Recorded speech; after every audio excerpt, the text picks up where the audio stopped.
Welcome to a special episode of the What's Next podcast. It's a rare occasion where somebody a lot more intelligent and a lot more in the game than me and Kev come on to speak all things Alloa, and it is the episode that we've promised for the last couple of weeks. It is a women's team special, and to tee up the new season, who other than the manager, Allan Milne, on the pod.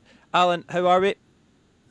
I'm good, thank you. Maybe when they go as far as is intelligent, but I'll take it. Probably the best compliment I've had in a long time, and maybe some of the girls probably would disagree with you, but no, I'm happy to be here again, and delighted to speak about as much as we can about the women's game and promote it for them. Oh, we like to big up our guests. I guess the best out of them, so we'll inflate the ego a little bit, and then we'll bring you back down to earth after. I'll not get the door now with the sides of my head. So how's the summer been, Allan? I feel like the summer for everybody else is a chance to kick back, relax, enjoy the off season, but for a manager of a football club and a manager of a club with so much change as well, I feel like summer's probably been the busiest of seasons for you. I don't really think you get time off, and I think it's difficult, especially any manager will know if you've got family and you've got partners in that, and they're like, I thought this was your time to have off, and you're like, well, it's no, you're still on the phone, you're still trying to contact players, you're still trying to make connections with different clubs to talk about loan signings and all of that stuff, and I think it's probably the hardest part of management because it takes time. It's not a case of, I'll just contact that player in the door. There's things to talk about. There's, especially at this level, what's their work commitments? Are they going to fit into us? How are they going to get the travel coming through? All of these different factors come into it. And like I said, we spoke to about 12 to 13 players, and I think we've signed 5 of them at the moment. Still looking at more, but it's difficult because you've got 6 that have knocked it back because the travel's too much or it interferes with work, even though it sounds positive and they're going to come in, so it gets a bit frustrating, but unfortunately that's the nature of the job, and you just need to take it and roll with it and don't take it too personal. Just keep looking. Do you feel a lot more settled now at Alloa? I know you've been in now a full season under your belt. Has this summer been a little bit more normal, or is it still as chaotic as it was when you first came in? I think it's still a little bit chaotic, to be honest with you. I think it's going to take a couple of windows or a couple of seasons to kind of try and get the turnover of players that we're looking for and we want to get in, until we can get the right settled squad, and then that's when it maybe starts to settle down a little bit. I think last year you seen we brought in a lot of experience to implement with the young players, but again with that, some of them might be coming at the end of their career, at the end of the time, and then they've come in to do you a good solid turn, and they've done really well in one season, but you know they're maybe going out the door just because it's maybe their final season, so you do need to start to look and try and find different things. So hopefully, I'm hoping by the end of this season, then it's not going to be as much as a turnover, and it's maybe only adding in 2 or 3 new players to implement the squad as much as possible. But it's always difficult. You see it in the professional game with managers, and it takes 2 or 3 different transfer windows before they can really implement their own squads and their own players and what they want. So, but yeah, it's part and parcel of the job, isn't it? Unfortunately, it's so it makes you go grey and makes me look thinner and balder, to be honest with you. I was going to ask how many years do you think it's added to you, or how many years do you think it's taken off your life expectancy, but we'll maybe save that part. I told you we'd bring your ego down at one point. I could be lucky to get to 50 now, to be honest with you. I'll be lucky if I get in only another 15 years. I think if I get there, I'll be happy, to be honest with you. Before we jump on, I know you mentioned new signings, plenty of excitement of the season ahead, but I think it's only right to have a wee look and reflection on last season. Let's give the supporters a little bit of an insight into how it ended, some reflections on it before we go on and look forward to what's to come. So how do you feel looking back towards last season, the way that it ended, your position? I think for the first half of the season we looked very strong, we looked very, very good.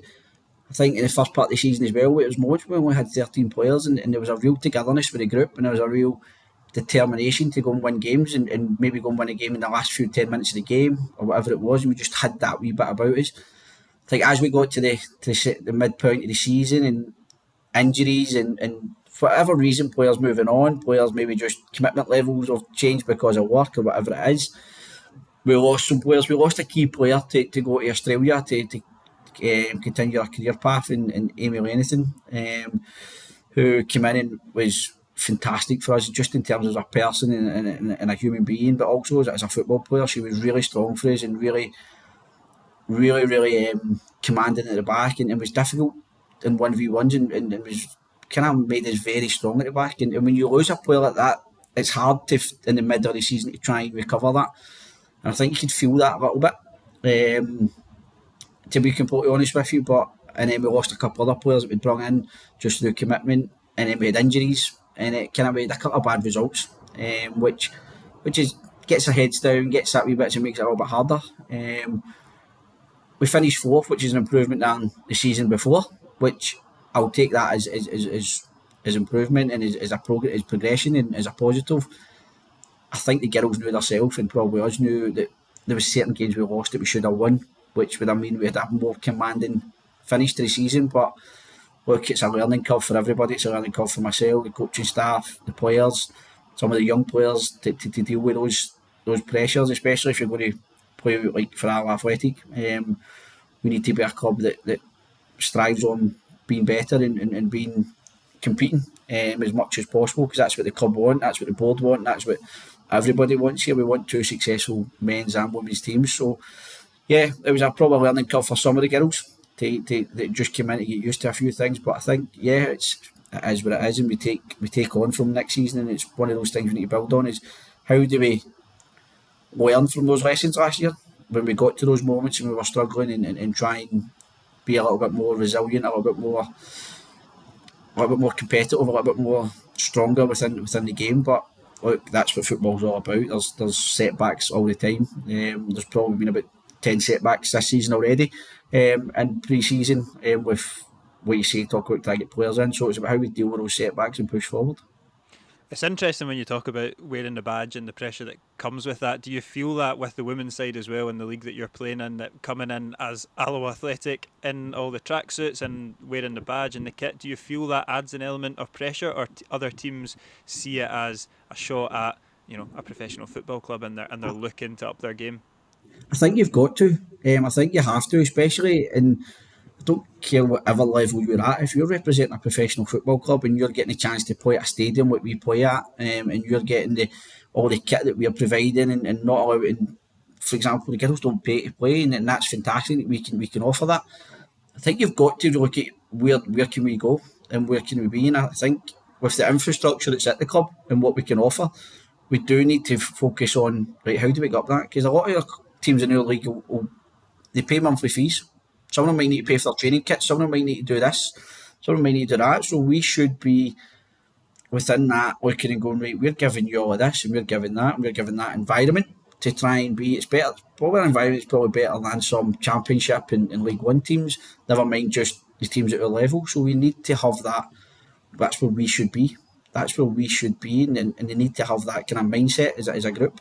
And as a club like Iowa, you want to be successful. There's no point having a women's team just here for recreation.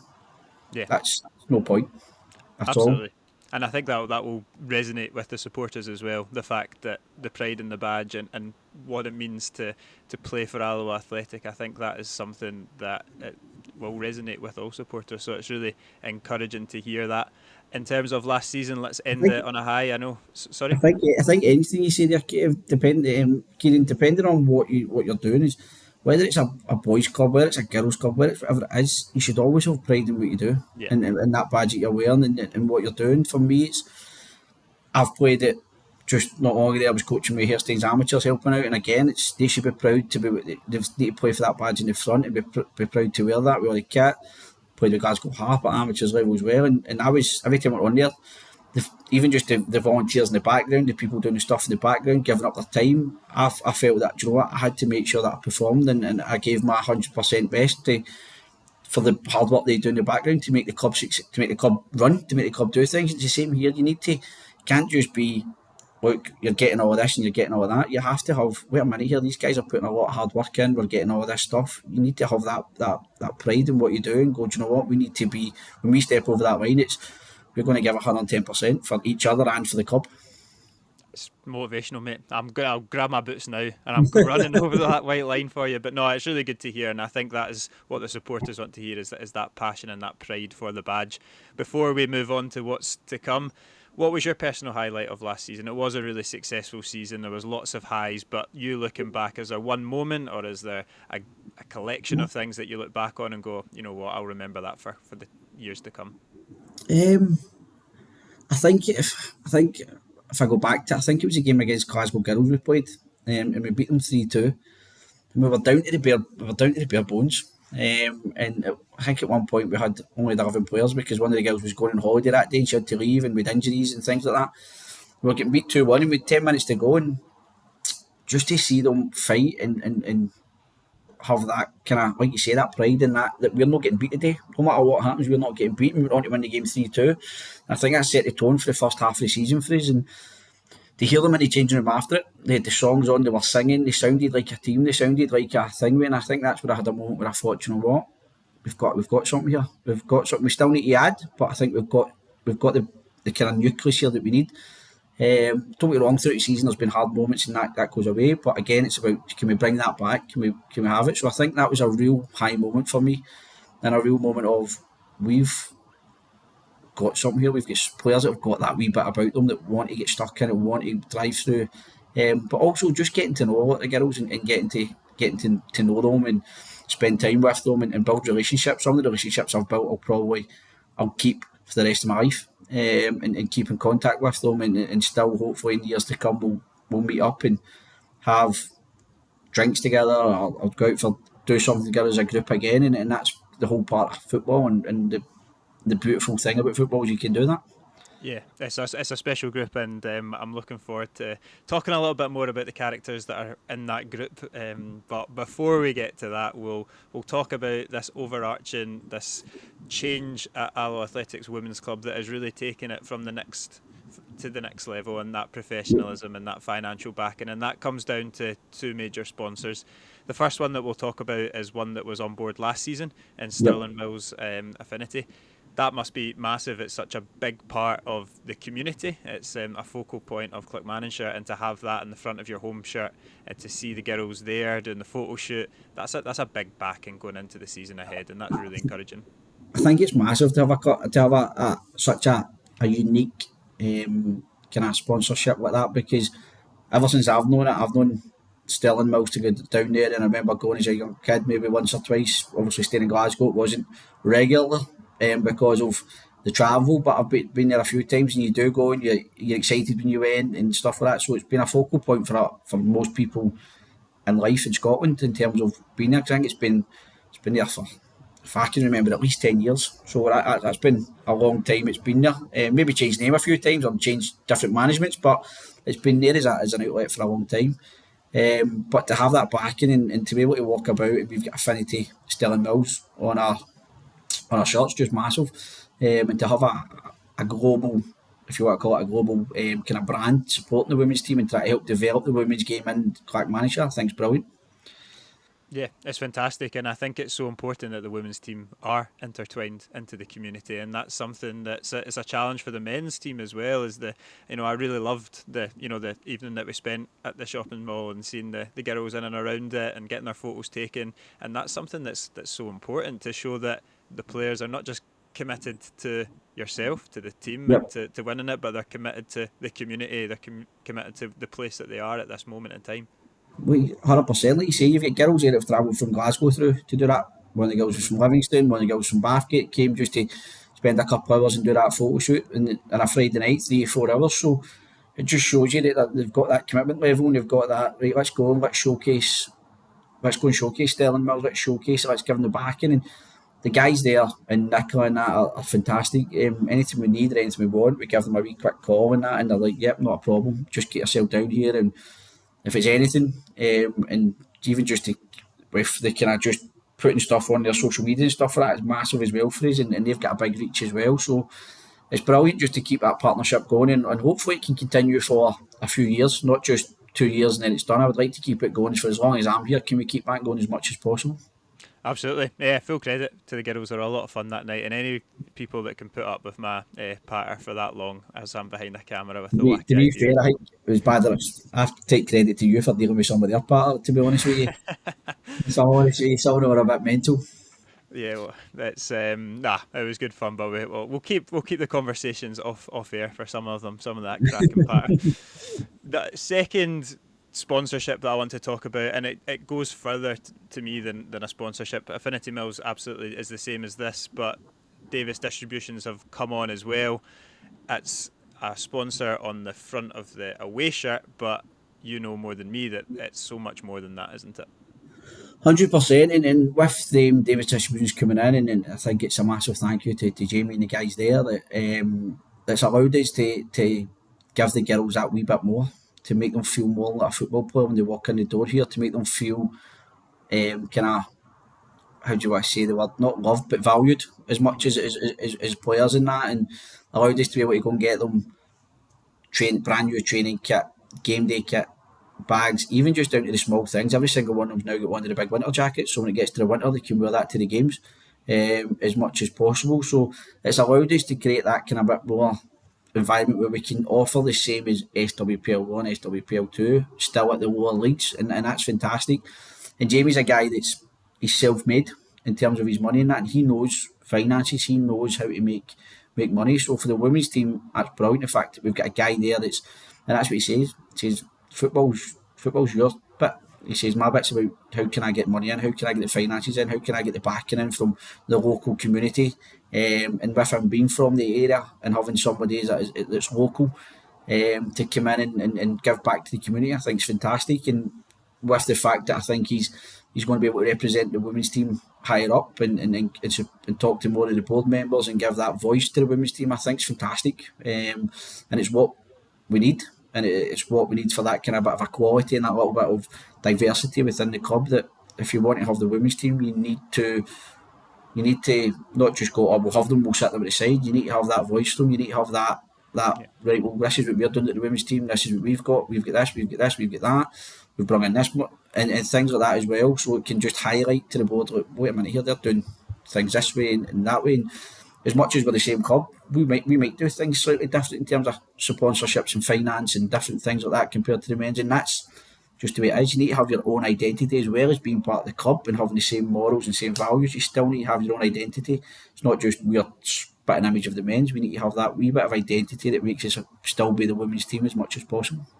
Yeah, it's that whole structure and strategy that's really struck me. I think if any Alloa fan bumps into Jamie, is well worth a conversation, and I'm sure he won't mind me saying that he would happily have that conversation because when I've spoken to him, he's infectious, and it's hard not to All be right. enthused by what he's saying about the women's team. 100%, and that's brilliant for us in the women's team. That the fact that we've got somebody there that's enthusiastic to develop it and push it on, and for me to have that kind of support and that backing as well, and it's obviously Jamie and Paul when we saying he's came from being a very successful person. Sometimes he kind of the football side of it, he's still trying to get to and still trying to learn and try to develop. That there's setbacks and there's different ways that it gets done in that, and that's for me to teach him and kind of try and support him and nurture him in that way. But the other side for me is to learn from his business side. How can we get more that business side that I can learn a little bit more from and just that kind of money side as well that we can then look at and that's for me personally is brilliant that I can have that kind of learning environment from that as much as possible. And I think the two of us have got the drive and we've got the same ambitions for the women's team, and with my football side supporting him and teaching him and his side teaching me, I think it's fantastic. It's brilliant. I want to read a couple of quotes from Jamie that was in the Allo Advertiser, and I think it strikes the two sides that we're looking at here in terms of that equality, but that professionalism as well. He talks about striving to break barriers, challenging stereotypes, championing equality in sport. But then he goes on to mention the long term vision, including launching a Youth Girls Academy, providing enhanced resources for the team, physiotherapy, strength and conditioning, advanced coaching pathways. That is such a massive remit, but the passion and the strategy and the ambition there is so refreshing. No, 100%, and I think we're both on the same idea as that. We have to, but again, we have to be smart about it. We can't just try and get it all done in the first couple of months. We need to know that it's going to take Mm. time. There's going to be levels that we need to step it up. It might not be as strength and conditioning coach right now. That might be when we get further up the leagues a little bit more and things like that. And we need to know at the right times to to put all of that onto the girls, because remember, you've still got to remember they're still doing work at the moment, and it's just about having that plan that, right, once we get to here we want to implement it, we want to get to there, and just having that patience as well. I think patience is key in football, and you need to be a wee bit, yes, have your goals and have your time that you want to do it in, but you also have to be realistic and say there will be setbacks, there will be moments where it's maybe one step forward, two steps back, to then take three forward again, and that's, unfortunately, that's football. It's an unpredictable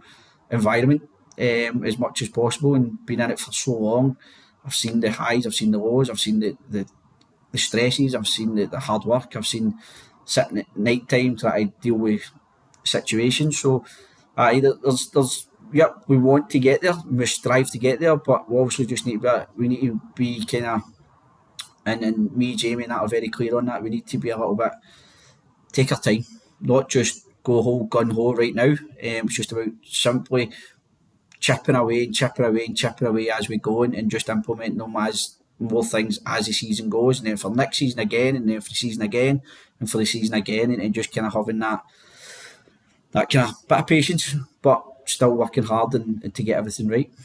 Yeah, absolutely. And if Jamie is listening, one of the things that has been class since he's coming in is he's always supplying pizza after the game as well. What a lovely touch that is! No, Pizza, it scran, was chips, food in it was abundance. it was brilliant after the Chesterfield game. To be fair, it was just, again, that's just what Jamie can help us. It's just things like that. When we played Chesterfield, that kind of team from England that were up, and just having that wee bit after it, that wee kind of, here you go, guys, and makes them feel good when they go away and going, do you know what, Alloa Athletic really looked after us as a club.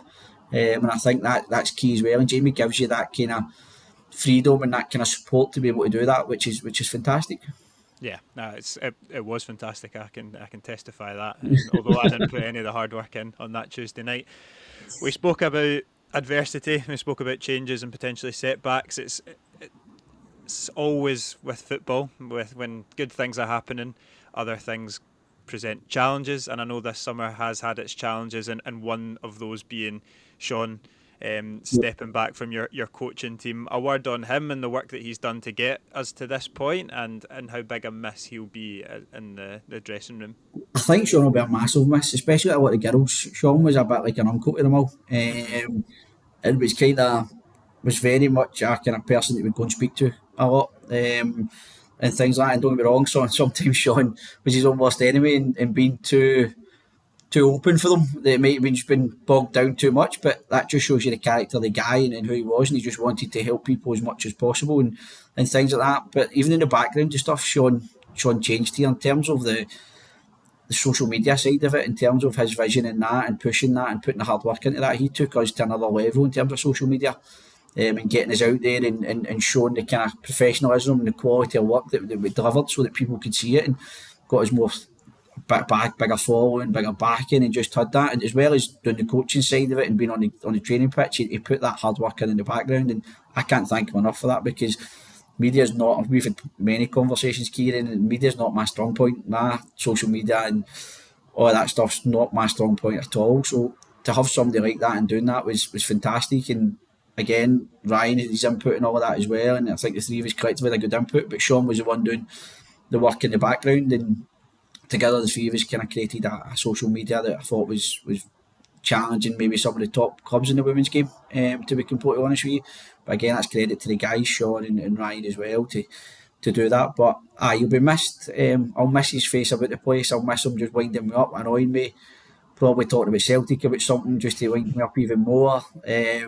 So no, he'll be missed. But I hope he's not a stranger, and I hope he gets along and sees the girls when he can, and still talks to them, because a lot of the girls have got a lot of respect and a lot of time for him. Yeah, the social media has been fantastic. I don't think it even stretches to the women's game. I think it rivals and betters the men's game. And we've had discussions many times about how professional and how quality it is. So that is, full testament to him. The coverage that the girls have been able to get through him, and then that allows this podcast to be able to share it. It all stems from Sean Yeah. taking those extra steps. And then when you hear the other stuff that he's doing, the coaching and just welfare and just being a good Yeah. person around the team as well. It's a real testament to his character.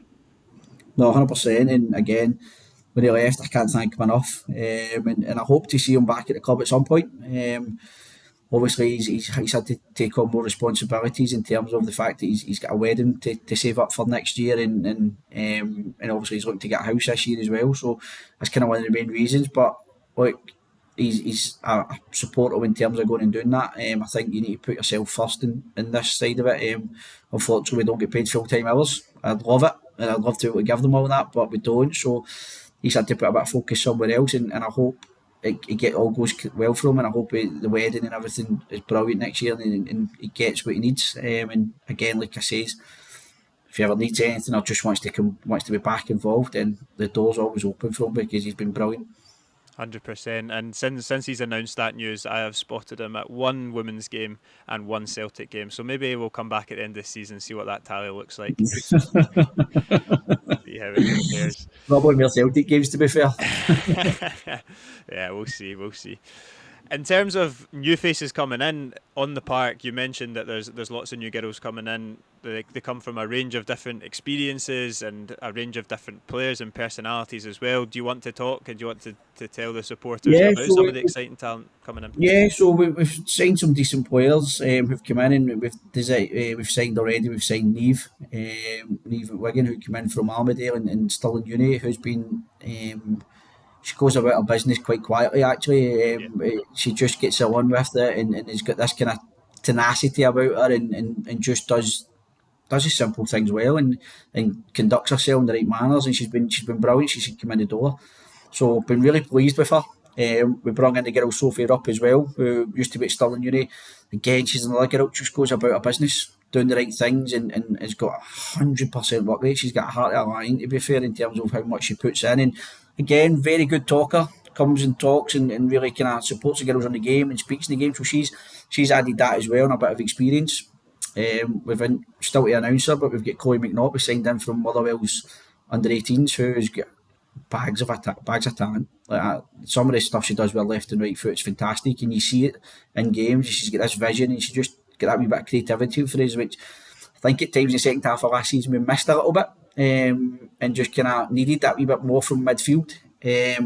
But no, really pleased with her as well. She's been brilliant. She's come in, and the fact that we've managed to get somebody from that calibre, even next gen, to come here and feel that Alloa is the right place for us is fantastic for us. We've got another couple to announce over the next couple of weeks, which I'm excited about. One of them's Ellie Caldwell from Cumberland Colts. She'll be getting announced probably this week, later on in the week. Again, comes with hundreds and hundreds of kind of work rate, the right attitude, all of the stuff that as coaches you'll have to work with, and then she's got that wee bit of quality as well to add to the squad. So again, as another player, we've obviously got one that's probably finalised this week as well, which I'm really pleased with. She played in the game against Chesterfield, and she gave a different dimension to us and added that little bit of quality. And she's still young. She's still very young, and if you look at her background and the club she played with at a young age is fantastic. So to bring her over here, show the club, show what we offer, and the fact that she came away saying she was impressed, and she's played at some top teams, and she's dropped them down from a good level to come here. I think it's just testament to what the club's offering.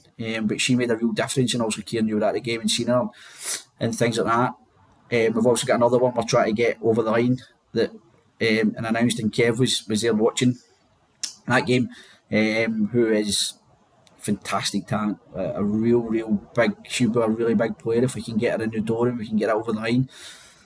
The only thing holding it up just now is other commitments at the moment, which is unfortunate. But we're hoping to try and work something out to get that one sorted, and hopefully in the next week or two we can get that done. But again, hopefully there's people listening to this podcast. There's young girls, there's young people at 16, 17 that want to try a chance at senior football. Get in contact with us, come and see us, let's see what you've got. I'll never not invite somebody in the door and see what they're like, and if they're good enough, we'll give them a platform to play football. And whether that's they're leaving next gen, they want to get more games in senior football, they're leaving, I don't know, under 16 football, they're leaving under 18 football, whatever region, come in and let's see what you've got, and come in and we can see what we can do. And if we think that you're going to add to what we've got, and I know I feel like I'm going to give you the game time that you deserve, I'll happily sign young fresh talent, because I think it's worked out for us already this year when you see somebody like Madison Dunn this season, who's been a massive player to win Young Player of the Year. Thought she was outstanding last year. Possibly could have won Player of the Year. That's how good she was at that age. And we signed Lucy McNair from Scotland at 17 near the end of the season, who's come in and did really well. And unfortunately for us at the moment, she's got a few clubs sniffing about her. One of them was a SWPL1 team, which just shows you the platform that we're giving players, and shows you kind of probably testament to the club that clubs like that are coming to look at some of our players, and shows that you can come here and play, but you can get picked up at any level, which is fantastic. And she didn't just have that; she had an SWPL2 team come in for at the start of the season. She knocked it back to stay here, so we just need to keep confident on that one and see what happens. But again, we'll support as much as possible. But no, look, we're still working away, and we'll keep working away throughout the season. I'll always be looking to improve the squad all the time. It'll never. We're quite lucky that we don't have a transfer window. We can bring anybody in at any time. But I will always be out looking and look to see if we can find the next bit of talent that we can nurture and try and develop. Yeah, it's really exciting, and I think when you're dropping a lot of the clubs that the girls have been at and dropping down from next gen, that's exciting for the supporters to hear that that's the level of ambition that yourself and the guys have got at the women's team. It must give you a bit of a buzz. I've bumped into you a couple of times when you've been in the stadium with the girls and parents or guardians or someone that's with them. It must give you a buzz to see their eyes lit up at the facilities, at the project, at the ambition, and you can see the characters growing. Even just in the last couple of weeks, you mentioned Neve, she's growing in confidence. She's now leading that back line. That must fill you with so much excitement to see them grow as characters and as people as much as as footballers as well. I think there's no better thing as a coach to see somebody in a short period of time that you bring in and work with, to see the development in them or see an improvement in them. I think that means that you're doing your job right. Because I think first and foremost, yes, it's about managing and trying to manage a group and that, but we need to try and make improvements to each player individually, whether they've played at top level, bottom level, whatever it is. We need to try and improve them, and that's also, they need to take that on board, and they need to take the hard work and do the hard work to make the improvements. But no, there's no better feeling as a coach to look and go, there you go, against Chesterfield. We've seen, what you say, even Maddie, the two of them were outstanding, and to see that in the game and see, and Maddie before that has obviously been away on holiday and that, and was just coming back in a couple of games, but to see her back to her best was fantastic, and it was like, there we go, brilliant. Took her a couple of games to get back into it, and then you seen Eve, I think, first couple of games just a wee bit nervous, and that happens when you join a new team, that happens when you join a new style of football. So to see her in that game really step up and perform the level she did was fantastic. So no, it's brilliant to see. And like I say, to see young players like Chloe coming in who've got bags of talent, and you don't know where she's going to go in the next few years. She can go anywhere. Because the talent she's got, if she puts some hard work in, it's fantastic that we get to work with these players. And I think it's, for me, and that's why I like to invite them to the stadium, have conversations with them and chats with them and show them about, but also let them know what they're getting in terms of me, in terms of the person they're coming in. And I think it's important with young players as parents to see that and see who they're putting their trust in to look after their kid, as much as possible with the young players, and see, right, well, because anybody can sell it to anybody on a phone. I'm always like that. I think you get the true testament of somebody when you look them in the eye and you have a conversation with them, and you can see, look, this person's been genuine, this person's been honest. You can tell when somebody's lying to you when you're face to face. Don't get me wrong, like I say, some of the stuff that we hope for and we want, there might be setbacks at moments and times like that, but that happens in football, and we discuss that with them. But to have parents at that level who are their kids were at next gen and that, to then come here and go, do you know what, we feel this is the right environment for my child or for my young person, is fantastic. I feel like those are names that we'll get used to across the season as they continue to grow and make their mark at Alloa. But we'd be doing this conversation a disservice if we didn't mention some of the characters who have been around the last couple of years who will continue to make their mark this season. And Yep. one person I want to highlight is the captain, Shannon. You know, a fantastic player, some fantastic experience and story, but it's going to look a little bit different this season. I think Shan, she's a fantastic role model, for anybody that comes at the club. She came from SWPL2 from Livingston. And she didn't come in here with an ego. She didn't come in here with anything to say I was playing at that level, I'm better than that. But she never. She came in and she would just try and help people. Don't get wrong, she's got standards and she can get a wee bit frustrated and a wee bit annoyed at certain things, and that's any player. But the way she came in and has been, and just her kind of her calmness, just her personality as a person, and the way she talks to everybody is fantastic. And unfortunately, she will be going to. I don't really know if I can announce it, but she will be stepping away for about a year. But obviously, when the time comes, we'll announce that. She'll be a big miss. She'll be a really, really big miss for us. And I hope when she gets back that she'll slot back in. But I can't thank her enough from what she's done since she came in the door. She's a pleasure to work with. She's a joy to work with. Don't get me wrong. She'll come and tell me if I'm an idiot. She'll come and tell me if I'm in the wrong.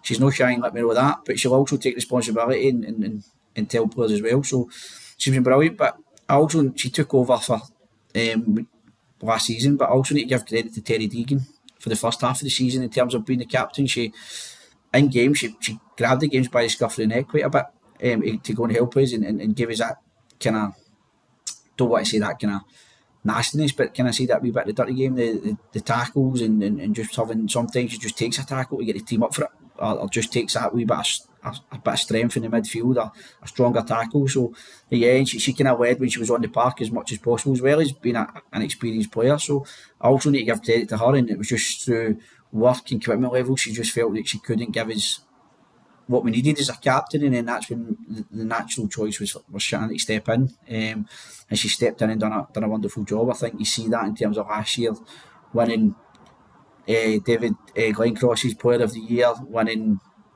obviously the Papers Player of the Year. Don't get me wrong, she was in Player of the Year for the managers as well. We genuinely couldn't decide between four players and we had to put it down to a voting system, because I thought that was the only fair way. Which then we Devon came out and won it, which is brilliant. But we couldn't choose between four players. That was the sheer fact of it. But no, she's been a credit to work with, and the short time that we've got her, we're going to really need her, and we're going to really use her as much as possible just to settle the ship and kind of give us that kind of leadership within the moments until it's time for it to go. But when she does, she'll be a big miss. I'll probably have a few tears in my eyes about what I did when Lenny left. But it's one of those things, maybe just because I'm losing such a good player. But no, she's been fantastic for me and fantastic for the club, and I think she's a real role model for anybody at the club, in terms of the way she does things and just the way she carries herself.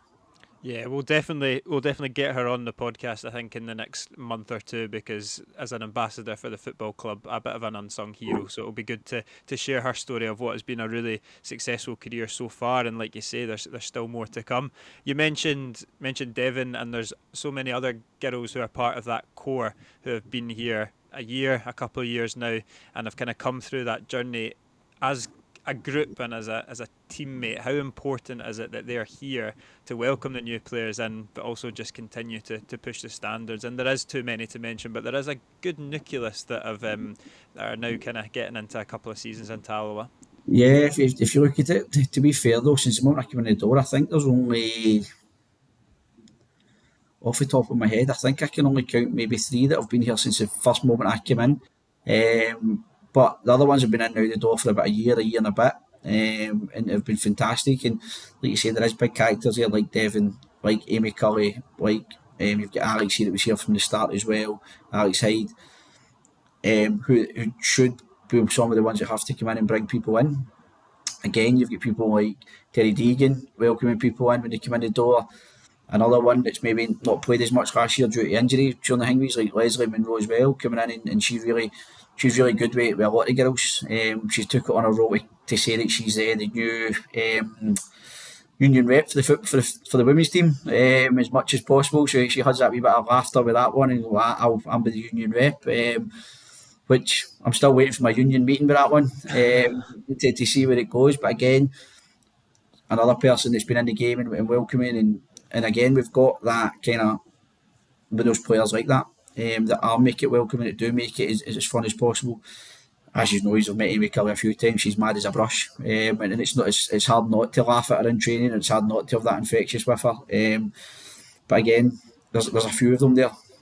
Maddie's coming out to share a lot more, and she's giving you wee comments back in training, wee bits of cheek with me as well, which is brilliant, and I love that. I love that side of it. I love to see players with that wee bit about them and things like that. But I think that's just coming with our age and being around it more and maturity as well. So, but no, we really have had some characters within the squad, and like you say, you've got young Bailey, who's just a bundle of absolute nuts, to be completely honest with you, but in a good way. Like in a good way, she just gives you. She's like a, as you want to use the term, she's like a wee wasp just everywhere.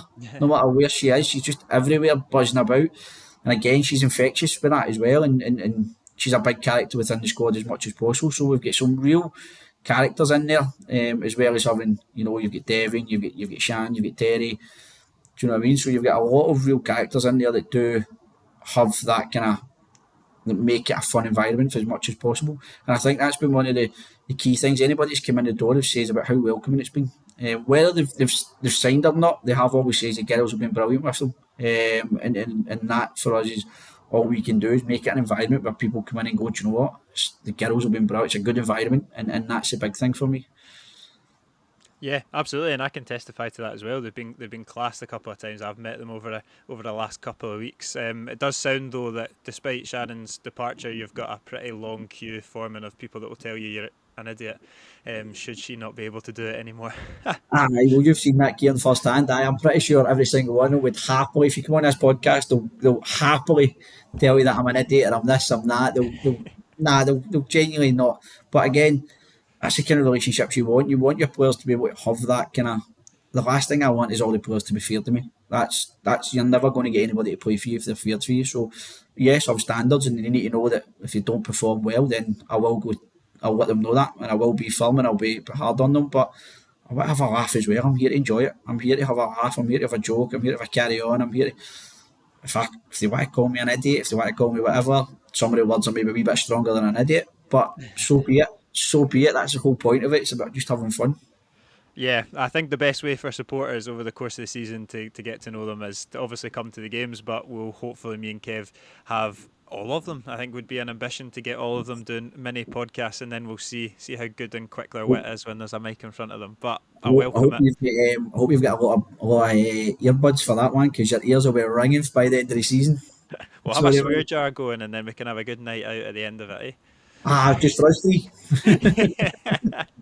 Could probably do the whole supporters base to be Aye, true, aye. They do. They've got colourful language. fair. No, they're good characters, and I think it would be good for supporters, because we talk about them a lot, me and Kev on the podcast, and you as well. Talk so highly of them, but I think it's always best coming out of the horse's mouth itself. So it's nice if we can give them that platform. Yep, no, 100%. And like I say, get down and get to know them. Get down and see them. Get down and see the characters that are there, because you'll see it within their game, you'll see it within the warm ups, you'll see it within everything they do. So, if you've got nothing to do on a Sunday, get down and see the women's team and see what we're trying to do, and help support them and give them that kind of, if you want to call it that, Alloa love as much as possible that you give the men's team. Like why not get behind the women's team? Because the more people we get behind the women's team, the more people want to come and play here because they know they're getting the support. 100%, and that's what we'll close on. But before we get to that, I think, what are your expectations and ambitions for the season? And I think your answer, I could probably write it, would excite supporters to come to it, because you've got high expectations and high ambitions for the season ahead. 100%. I think you've got to do that. Anything you're in, and if I was to sit here and say, "Oh, we just want to see how the season goes," and take it that, then I'd be telling you lies. I'm a winner. I want to win things. But what I do know is we need to take everything game by game this season. We need to take it step by step and not come out here and say, "I want to win the league." It's about, yes, that's potential. That's our end goal. That's what we want. But it's about how can we take it game by game, bit by bit, to get there and take the small steps to get there. I will never put the pressure on the girls to do that and go and say, this is it, we need to go and win leagues and win this. Of course we want that. But like I say, we need to go about our business in the right manner, and we need to go about our business in the professional manner and get the games over the line, get the points. We can sit here and scream and say we want to be winners, but it only counts if you can get the points on the board and you can win the games of football. And that's the main thing. So yeah, of course we want to win things this season. Of course we want to be up there fighting at the top of the table. Of course we want to go as far as we can in the cups. But most importantly, it's about making sure that for me, we have 5 key fundamentals within the game, and if we can do that every game, I think we'll stand instead to be where we want to be at the end of the season, and that's making sure that we compete and we're competitive every time. We're a hard working team. We take accountability with ourselves as what in what we do and things that we do as much as we can. We cannot just as well our attitude's spot on from the minute go as much as we possibly can. And obviously we have enjoyment with it. And we have that kind of enjoyment as much as possible. And if we can get those 5 things right throughout the full season, I think it'll stand us instead in terms of the quality that we've got in here and the football that we can play and the football we try to play. Will stand us instead to be where we want to be at the end of the season, and that is competing on all fronts and being competitive and pushing this team up the leagues as much as possible. You speak like a true professional. I think you and Andy Graham have been on the same game by game media training, but you're spot on, and I think it's really nice to hear the fundamentals and that being on the pitch, but also off the pitch as well, just creating that really positive culture and environment. And I think that's something that being in and around the last couple of games is something that I've noticed and something that's buzzed me going into the season ahead. But there is lots of Alloa fans that will listen to this podcast. There is opportunities basically every fortnight on a Sunday at 2 o'clock at the Rex to come and watch the football. You alluded to it earlier, but it's much better coming from you than it will ever be coming from me. But what would you say to encourage the Alloa supporters to get along on a Sunday? First and foremost, get along and see the environment, see what it's like, see what the football's like. Don't judge it without being there. I think that's a big one. I think we've got this preconception that we judge it straight away and we go, oh, that's going to be rubbish. It's going to be blah blah blah. But until you actually get there and you see it and you see some of the football that gets played, yes, the game's maybe not as fast. Yes, the game's maybe not as strong, but it can be as technical. It can be it can be as enjoyable. It can be as exciting as just as a man's game. So go and see what it's like. Go and see what the environment's like. Go and see. It's a chance for you to get up close and personal and talk to them. And even if people want to be involved, helping out in match days, helping out in certain stuff, get along. Get along. Like I says, we're trying to make it as much as possible. And I'd love if me, Jamie Can, and other people here, we can make it as for the community. We can get people in the door and we can have things on at events at the weekends. We can have stuff on for them. Not saying that's going to happen straight away, but if we can, that's what we want. We want to make it when people come here with their kids, it's a safe place for them, but they can watch the football and their kids can be enjoying themselves as much as we possibly can. But for me, don't judge it until you've seen it. See if you come and you see it and it's not for you, not a problem. That is fine. But see if you come and you enjoy it and you like to see what you see, stay. Give us the support we need. Help us with even just wee things. If we put on it's a couple of quid in, give us that support because that helps us along the run as much as possible and helps us. And if you can, even just wee things like the kind of is it the lotto and stuff like that, that's going to go a massive way to helping us as well by putting that on and supporting us that way. So all for me would be is until you've seen it or until you've witnessed it, don't judge it until then. If you then it's not for you, not a problem, guys. I'm not going to sit here and hold you hostage. All right, I'll not sit and do that. But come along, get to know us, watch us, talk to the staff, talk to the players, and then see if you like it. And if you do, brilliant, stay in, and we'd love to see you every second week here at 2 o'clock, or whenever the home games are, supporting the girls and enjoying it. Like I say, we get the music on before games. We're hopefully going to have a stadium announcer that I've really been talking into, and hopefully there'll be a voice you'll all know and understanding as well. They'll get to see Kieren as well, who's for me, I'm glad to say that Kieren's going to be coming on board and helping the women's team. And just in his short time in there, some of the stuff that he does, and I've learned a lot off him already. Just the way he conducts himself and the way he speaks and different things like that as well. And the girls are going to enjoy it as much as we can, and me and Ryan are looking forward to working with him as well. And we can't wait to have another person, another Alloa fan on board with us that wants the best for the club. And I think that's key. And I'm looking forward to working with Kieran this season and seeing where it goes and seeing where it takes us. You were selling it so well until you name dropped me. Then everybody plummeted off, mate. No, I'm only kidding on. Hopefully that was a fantastic pitch, and I think you'll see things in the women's game that you don't see in the men's side. And I think when you think back to last season, there's one game in particular, and forgive me, I can't remember the opposition, but every player had a mascot. Every player came out with a young child, and that was a really nice moment. And I think that's important because it shows that family side and it shows that community side. Well, But that's I think it's also important to say that it's not just that. It's really competitive football, and some of the tackles that I've seen in the last couple of weeks are testament to that. So it's a little bit of a pet peeve of a media marketing person that family and this family friendly thing is the only marketing point. It's yep. fantastic and it is absolutely that, but never take away from the quality and the competitiveness of the Not football as well. 100%. But like you say, we've got a real competitive group, and that game you're talking about, that's the end of the season. We do that. Hopefully, in the last home game of every season, we get the girls to bring their families and their friends and walk out with somebody that just a wee final gesture at the end of the season, and just a special moment for them to have that with their family as much as possible. And you can see that day the place was busy. I think it was over 100 people in the door, which was fantastic for them, and a good showcase for that. But like you say, it is competitive. You see young people, and you've seen the past couple of games like young Devon, and I'll be honest with you, some of the tackles she puts in, probably a lot of men would pull her or would walk away from, because she does leave a bit on you, and she is, and for somebody that's only 5 foot 2 or 3, she's strong, she's physical, and some of the tackles I even look and go, oh, Jesus.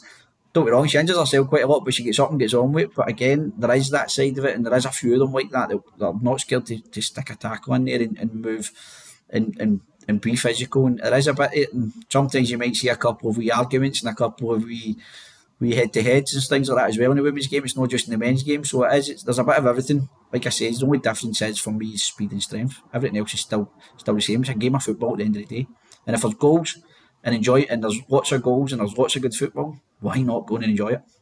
Absolutely, and there certainly will be that. I think Devon looks Stevie Hetherington makes him look soft at times, which is saying something. She's certainly got all that in abundance, and there's so many qualities of the rest of the squad as well, which I would definitely recommend getting down to. But that has been a really insightful and interesting conversation over the last hour. We've learnt about off the park, this ambition. We've learnt about the characters, the fun, the enjoyment, but also just the overall quality and professionalism of the team. So thanks very much for jumping on the pod, Alan, and hopefully the supporters have really enjoyed that insight.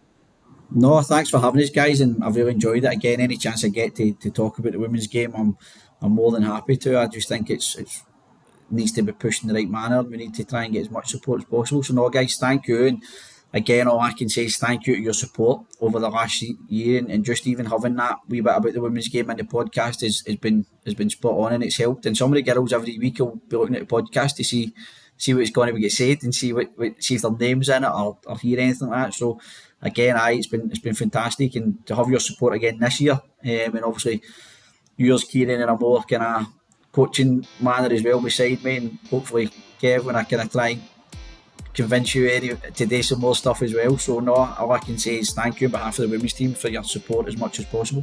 It's been brilliant.